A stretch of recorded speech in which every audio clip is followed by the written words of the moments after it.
Steve and Jill here. Hello. Welcome to the House Academy Show, entertaining real estate investment talk. I'm Stephen Jack Butella. And I'm Jill DeWitt, broadcasting from sunny Southern California. Today, Jill and I talk about how to talk to potential buyers. Just like yesterday's show, this topic was driven by multiple questions in landinvestors.com and the questions that we get that go through our customer service, our centralized customer service. And houseacademy.com. For all of our shows. Yeah, exactly. So this is a house show. And we have a house, just so you know, on houseacademy.com, we have a free online community. So if you are interested and you have some more questions that we're, not covering right now, pop them in there and someone will answer it A, or B, we might just do it here on the show. Before we get into it, let's take a question posted by one of our members on the houseacademy.com online community. It's free. Natalie wrote, "Hello, I'm looking to get my first mailer done, but I'm confused about the equity planner spreadsheet. The red, yellow, green county tab is used with realtor.com county data.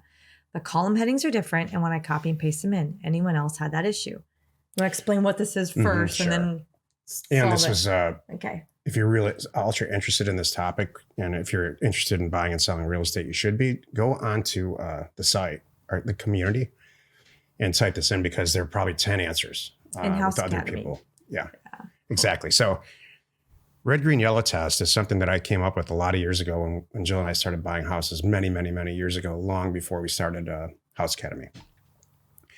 You take the data, and you don't take it from realtor.com, Natalie, you take it from redfin.com. And that's where I think the columns are not fitting in. What it does is it allows you, it's a tool that collects data that allows you to very intelligently look at each zip code in an environment. Let's say Columbus, Ohio. Take all the zip codes in Columbus, Ohio, if that's where you think is thinking theoretically is a great place to buy houses.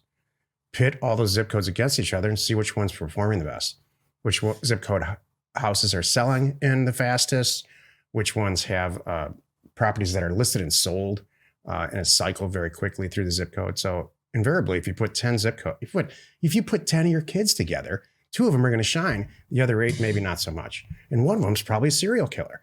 It's just like that with zip codes. Okay. Wow, that's not funny to you, is it? No, it's okay. It's all good. The answer is if the headings aren't lining up, that's really concept number one. And because things change too, Jill and I did the House Academy education program last year. Some stuff gets updated, and we update it as it goes, but can't catch everything. It's a good thing. All right. So that's what you think. So the answer is, it's Redfin that you want to be using, because then it does line up perfectly and you could copy it in. Redfin's data is spectacular. Good. Yeah. Today's it's free. Yeah. For now. And there's so many other components, the way they allow you to download data. It's actually pretty amazing. Mm-hmm. We have people, incidentally, that live in other countries that contact us, Jill and I, after they've been a member for a while. And they say some version of, in our country, they don't let you look at anything. We don't have any idea who owns that property, even in Canada, what they pay. There's no real estate data. There's no assessor access. It's all public. It's private, not public information like it is here. It's very true. Well, us in Australia are the only ones that I can think of on top of my head. But yeah. So we're lucky. Very, very lucky. Today's topic, how to talk with potential buyers. This is why you're listening. So I want to put the House Academy hat on and really think about houses, because it's a whole different group of people who are your buyers. You might be selling to, like, our first choice is wholesalers. My first choice is to buy a dumpy, fallen down property, right? This is what we usually do with houses. Buy it for a great price. And then who I'm selling it to is somebody who's in the business who's a flipper. They already have 6 dumpsters in the area, and they would love 3 more houses to roll into the mix because they're almost done with these 2 and they have the crew and everything's going. That's my perfect. But now and then, depending on you or depending on the condition of the property, gosh, it might be retail worthy. You might have sent out an offer on a house and you're just buying it so great, and then you get it back and you're like, shucks, this house needs a cleanup and yard work, and that's it. So now you're selling retail. It's a whole different thing. So those are the 2 buyers I want to kind of steer this towards? It's interesting. Houses are very interesting when you get that phone call.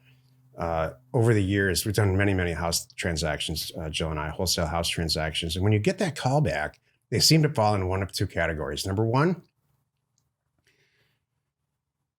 my house is so embarrassing from a physical standpoint that it would be great if you could just, yes, I'm going to sign your purchase agreement and please come and get it. When in fact, it just becomes this personal thing for them. When in fact, we all know that people in our business, especially the people when we buy it, who we're going to sell it to, either landlords or renovators, like Jill said, they don't care. They're going to rip all the stuff out anyway. They're going to put a new roof on it anyway, probably.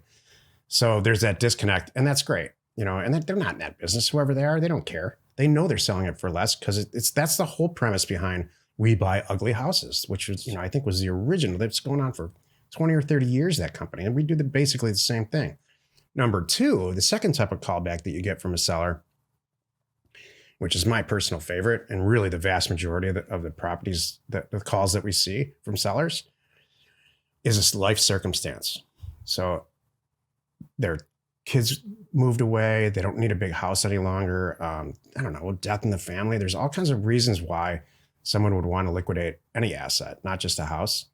And those are particularly interesting for us because all we have to do is satisfy something that I need. It's you. Sometimes there's a time constraint. Like I have to move back to Boston because I got a job change, or who knows? There's always some kind of constraint, and we're very, very good at satisfying that.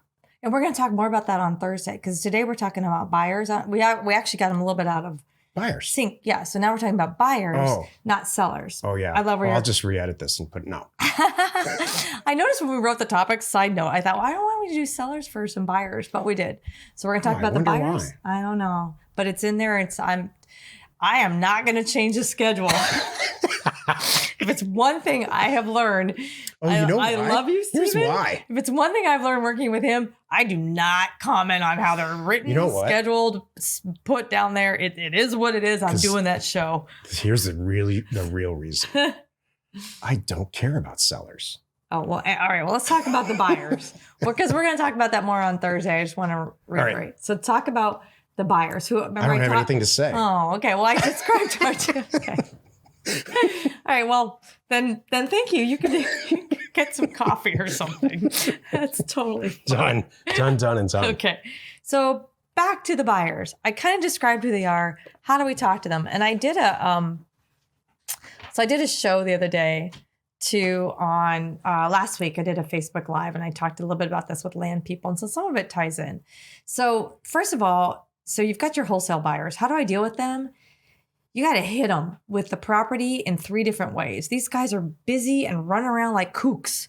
I have learned this. So you need to call them, you need to text them, you need to email them.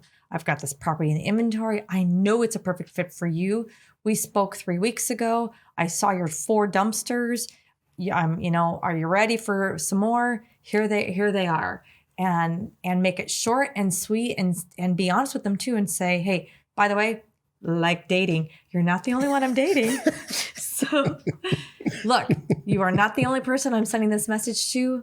Got it. If you're interested, let me know quickly. And if you want access, I've got a lockbox on it already. Let me know. I'll get you the code. That's how you talk to these guys. Just like that. Now the retail guy, do you want to add anything or ask any questions about it? I don't have actually anything to add to this topic because you're so good at it. And that's the truth. All right. Thank you.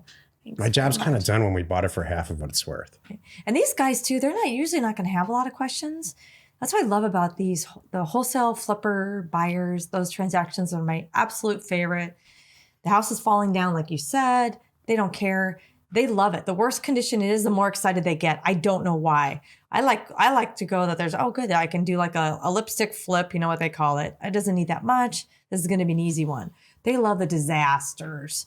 And they think it's great. So, because I guess they have the crew, there's obviously something in there. And actually, now I think about it, I've talked to these, really spent time a while back and interviewed and talked to a woman that we had done a transaction with. And I'm like, why are you, using me? You're smart. You could do this. She's like, it's not my thing. She personally gets a kick out of, breathing new life back into these homes and making them beautiful when they're falling down disasters. And so it's half hobby, half job. Less math, more art. Yeah. I'm like, okay, I get it. So anyway, that's how you deal with these guys. Like I said, hit them all 3 ways. Let them know there's a serious time constraint, because we all know it's undervalued. Somebody's going to grab it.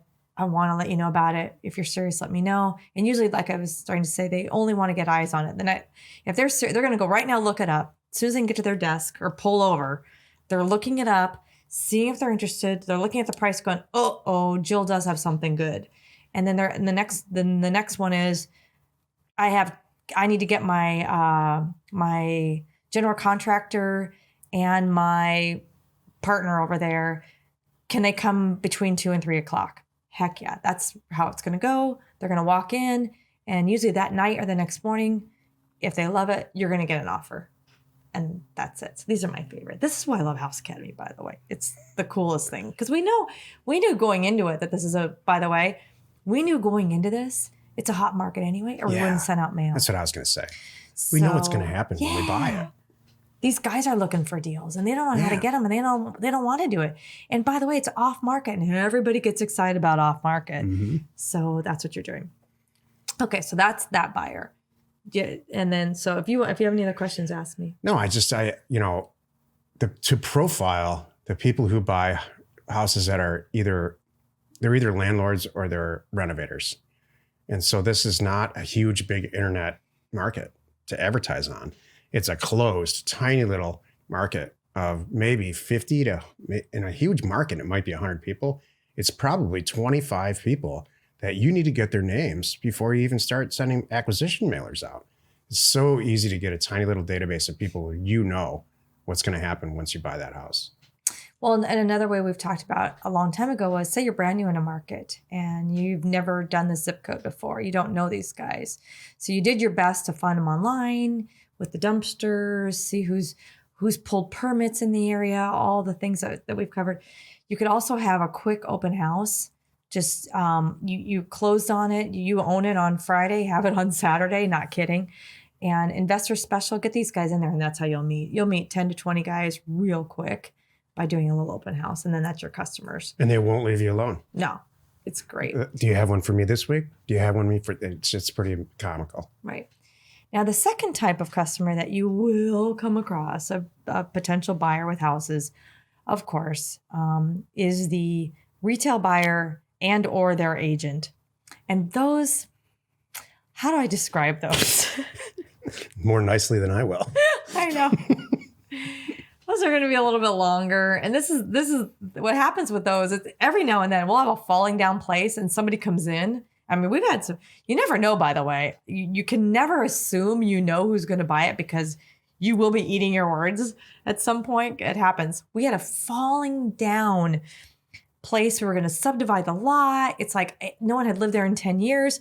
Here comes a mom and 2 kids, and they move in. And I'm like, what the heck? We had a deal like that. I didn't think it was inhabitable, but they bought it and moved in. Yep. I'm like, okay. I'm like, God, what that fridge had to go. And I don't. What does that tell you? That's hilarious. Never assume. That's what that tells me.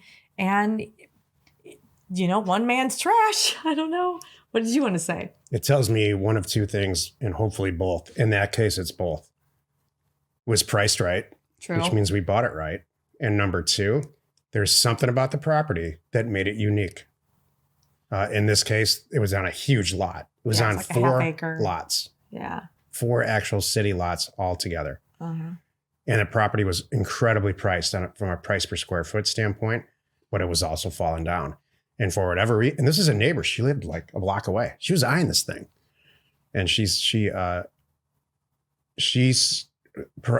price really mattered to her, and the asset really mattered to her. And the condition of the house didn't matter to her. Mm-hmm. So you're right.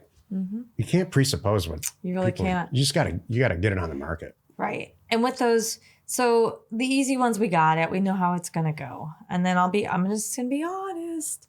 The retail agent, those transactions, typically that happens when you have a property that, gosh, you had to buy it because it was so undervalued, you really had to buy it, but it doesn't need anything. So, and we have experience with this. This is how I know. I've had these properties and I'm telling these flippers, hey, I'm gonna spin it to you. You only need to put $10,000 into it or $5,000, whatever it is. It doesn't need much, and you're ready to put it back on the market. They don't see it for some reason. That some do, but the majority don't. They walk in and go, I don't know what to do with this because that's good, that's good, that's good, that's good. I'm like, that's what I'm trying to tell you. So we have said, all right, fine. We're just, I don't want to wait. So we've done the few little fixes that it needs. I got, a new fridge if it needed it. I got the carpet clean. I repainted it and did the yard work because traditionally that's all it needed, and just put it back out there. Plus you're handing them the inspection report that you did when you bought it. Right. So if a buyer's really asking a lot of questions, just kick them to the curb. This is what should happen. A buyer should say, wow, this price per square foot that you're selling this house for is like 20 or 30% below every other house that I looked at in this zip code. I'm going to buy it now. Mm-hmm. And that should be your whole experience with the buyer. Right. So these buyers, I was talking about the retail and the agents, just be ready for it. They're going to need to see it 3 times. They're going to bring their kids. You're going to pay a commission. It's just going to be sometimes a little bit longer transaction because there's often financing going on. Now you got a bank involved. One of the beautiful things is when you're doing the wholesale thing to these buyers, those buyers who are, have 18 dumpsters, they got the cash. They're ready to move on it. They want to close in one day too. So thank you. The retail guys are like, well, now I gotta go with my bank. And then, again, thank goodness we already had the inspection. Exactly. I want the kids to see it, whatever it is, that kind of a thing. So, and how do you deal with those guys? Just be patient is really all I can say. And the same thing is open it up, have a lockbox, let the agent show it 16 times. And you get those transactions, though, they are going to take more time and you're going to have to follow them and stay up with them. But you'll get them done. Does that sound good? Anything you want to add? No. All right. You covered it. You're the expert at that. Happy you could join us today. Every Monday, Wednesday, and Friday, you can find us over on the Land Academy Show. Tuesdays and Thursdays, we're right here on the House Academy Show. Tomorrow, the episode on the Land Academy Show is called Comparing RealQuest, Title Pro, and DataTree data sources. You are not alone in your real estate ambition. That was such an important topic, and you covered it perfectly. It's, when somebody calls Jill and says, I'm really interested in buying this house. It's only been on the market a couple of days. How she responds to it, probably 8 times out of 10. And the first few things that she says, which is really what this topic is about, will make or break the deal. And because Jill's so enthusiastic, I just had this conversation with somebody. Whatever you're selling, I don't care if it's real estate or anything, or whoever you're dealing with. Like if you're a cashier, or your children, your people around you are only going to be as happy or as enthusiastic as you are. So she turns on a charm, or she'll tell a story. What I usually tell people is try to remember what made you buy the property itself. There's something that triggered it for you. Like the one that we talked about was huge lot. It's often it's price, but there's usually a little something more in there that triggered it, like up and coming area, or even just the days on the market. Like we know. So I'm trying to piggyback on what you said and confirm what you said. We buy a lot of real estate because I'm on the acquisition side from grumpy, angry old men who are unenthusiastic about anything and done with life. And for whatever reason, whenever they bought the property, which in most cases is a lot of years ago, it just never got used the way that they thought it would be. They brought it as a little dreamy cabin spot or whatever. So they're just unhappy, which I love, because that lack of enthusiasm and that curmudgeon thing, I'm just looking at the price per square foot or the price per square acre if it's land.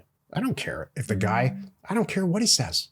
I don't care, because I know once we get it and package it all up and spit polish it and send it to Jill's team, it's going to be a happy piece of real estate. Thank you. The House Academy Show remains commercial free for you, our loyal listeners. So wherever you're watching, wherever you're listening, Please subscribe and rate us there. We are Steve and Jill. An Information inspiration. to buy undervalued property.